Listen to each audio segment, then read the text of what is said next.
नीतीश जी को अब हम सही नहीं मानते हैं तो बयान का मतलब है क्या है। नीतीश जी अब समाप्त हो गया है और सही और गलत और का कोई मतलब नहीं है, वो व्यक्ति समाप्त हो गया है। ताकत दिखाने की जरूरत क्या पड़ गई?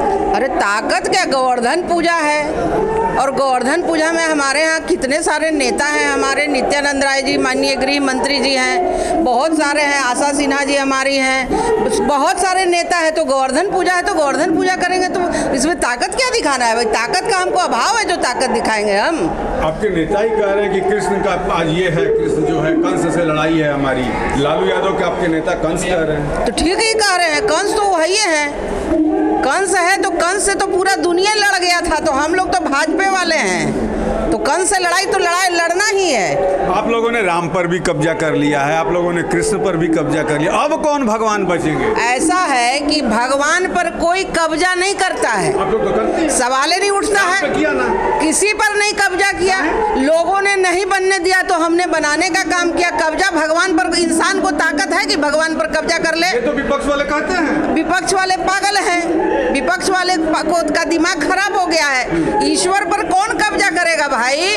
जो ईश्वर पर कब्जा करेगा उसका सर्वनाश होने वाला है, इसीलिए वो ऐसा शब्द बोलते हैं। इसलिए ईश्वर पर कोई कब्जा नहीं कर सकता है, किसी मनुष्य को ताकत नहीं है ईश्वर पर।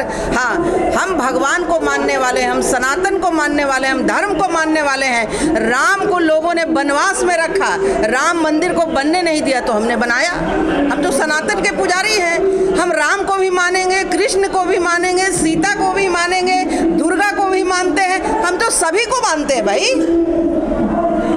कल जो है गोपाल मंडल ने कहा है कि नीतीश कुमार जो सदन में कहे थे वो थोड़ा और खुल के कहते तो ज़्यादा अच्छा रहता। हम तो ये बोलेंगे कि विनाश काले विपरीत बुद्धि, जैसी उन लोगों की सोच है इस तरह से बयान दे रहे हैं, तो ये तो अब क्या बोल सकते हैं, समाज के लिए एक दुस्साहस है।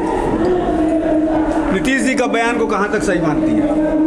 नीतीश जी को अब हम सही नहीं मानते हैं तो बयान का मतलब है क्या है। नीतीश जी अब समाप्त हो गया है और सही और गलत और का कोई मतलब नहीं है, वो व्यक्ति समाप्त हो गया है। इसलिए लोग कह रहे थे कि हम लोग के साथ थे तो सीधा ठीक ठाक थे, उधर गए हैं। देखिए ऐसा है कि कहा गया है कि अगर बढ़िया के साथ रहिएगा तो बुद्धि बढ़िया रहेगा, अगर खराब के साथ रहिएगा तो खराब बुद्धि होगा। तो आपको पता है कि बिहार में एक शासन ऐसा आया था जिसमें त्राहिमाम था, तो उसी त्राहिमाम के साथ गए हैं तो त्राहिमाम तो करेंगे ही ना, दूसरे को करवाएंगे, तो वही कर रहे हैं। कहा जाता है कि यदुवंशियों की बुद्धि जो है घुटने पे होती है, तो अब आप लोग इतने यदुवंशियों को ले रही हैं तो क्या उनके पास भी दिमाग? ऐसा विषय नहीं है कि दिमाग नहीं है, दिमाग नहीं था तो ऐसे ही लालू जी मुख्यमंत्री बन गए थे, ऐसा कोई विषय नहीं है, दिमाग सबके पास है। अरे एक कहावत लोग उस जमाने में किए होंगे, दिमाग सबके पास है। हमारे माननीय गृह मंत्री चला रहे हैं कि नहीं, सत्ता चला रहे हैं केंद्र में बैठ के, ऐसा कोई विषय नहीं है। और लालू जी हो कि नीतीश जी हो, सब दिमाग से अब दिवालिया हो गए हैं। लालू नीतीश सब दिमाग से दिवालिया हो चुके हैं। भाजपा की कदावर नेत्री हैं बिहार की, उन्होंने कहा कि लालू जी के पास अब दिमाग ही नहीं है और नीतीश जी के पास कि वो अच्छा कुछ कर सके। अब देखना ये है कि क्या पलटवार आज के भाजपा के इस मिलन समारोह के बाद होता है या नहीं, इस पर भी नज़र रहेगी। आप बने रहिए हमारे साथ।